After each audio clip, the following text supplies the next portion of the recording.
Right now at 6, a Denver intersection has become synonymous with reckless driving. And those living nearby fear the worst. We're a block north of an elementary school.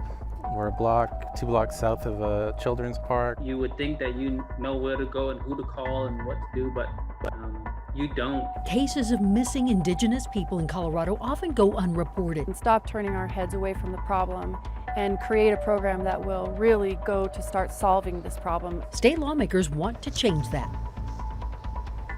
Good evening, and thank you for joining us for Denver 7 News at 6. I'm Ann Trujillo. And I'm Shannon Ogden. Glad you're with us tonight. These videos are just shocking to see. Cars plowing through a Denver intersection, seemingly no care for speed limit or stop signs. And these videos all being taken at the intersection of 17th and Irving near Denver's Sloan's Lake over the course of a year. And Denver 7's Patrick Perez is joining us from that intersection. And Patrick, even the city is confused as to why this is happening. Yeah, and to be honest, we are all confused. I mean, these stop signs are clearly visible to drivers here. I understand it happening once, maybe twice, but this many times, I don't get it. The city doesn't get it. The homeowners here do not get it either. But the city says, thankfully, there are some changes, I should say, coming that may make drivers hopefully pay more attention and slow down. Video after video after video. This compilation of clips from Adam Williams' Nest camera will leave you dumbfounded. It shows drivers clearly not paying attention as they make their way through West 17th Avenue and Irving Street in West Colfax. I think it's definitely unsafe. Adam says he first started noticing the distracted and impatient drivers when he began working from home during the pandemic.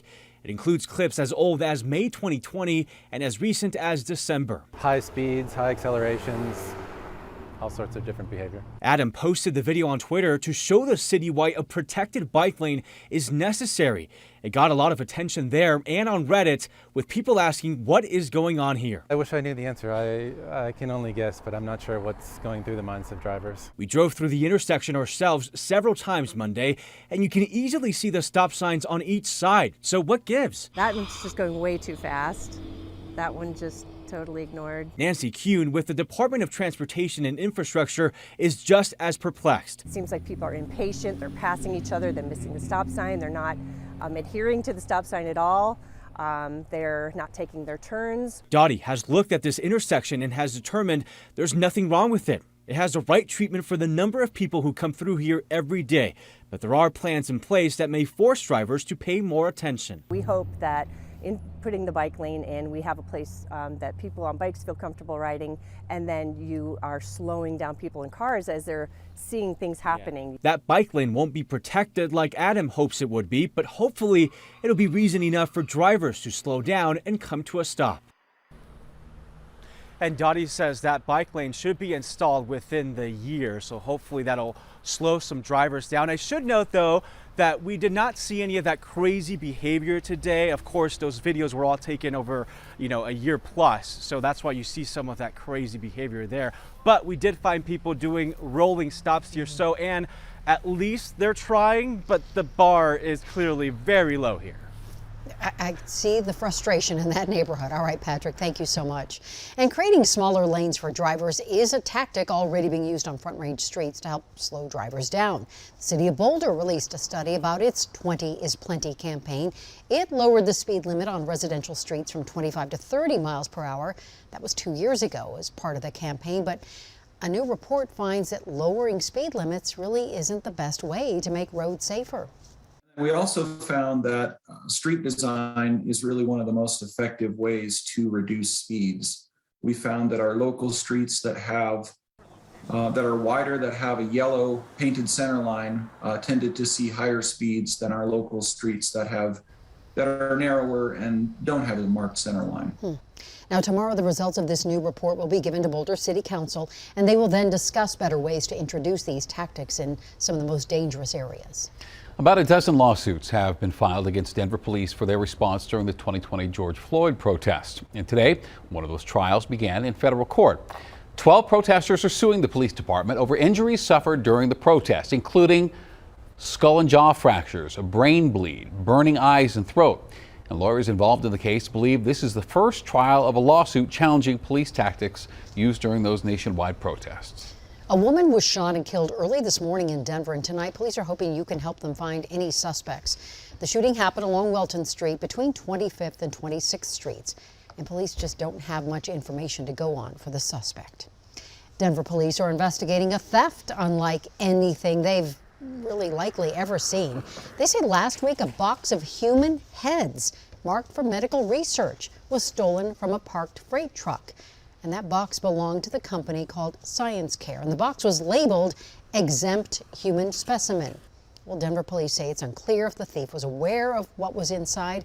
And police say this happened between 2:30 last Wednesday afternoon and 9:30 Thursday morning. So if you happen to know anything, please call police right away. There are currently hundreds of missing people in Colorado. And for those who identify as indigenous, cases often don't go solved. Rochelle Hammond went missing in Alamosa County in August of 2019. Her mom worries she may never see her daughter again and questions also the efforts put into finding her. I feel that they just, chalk it up as, oh, she's just a runaway.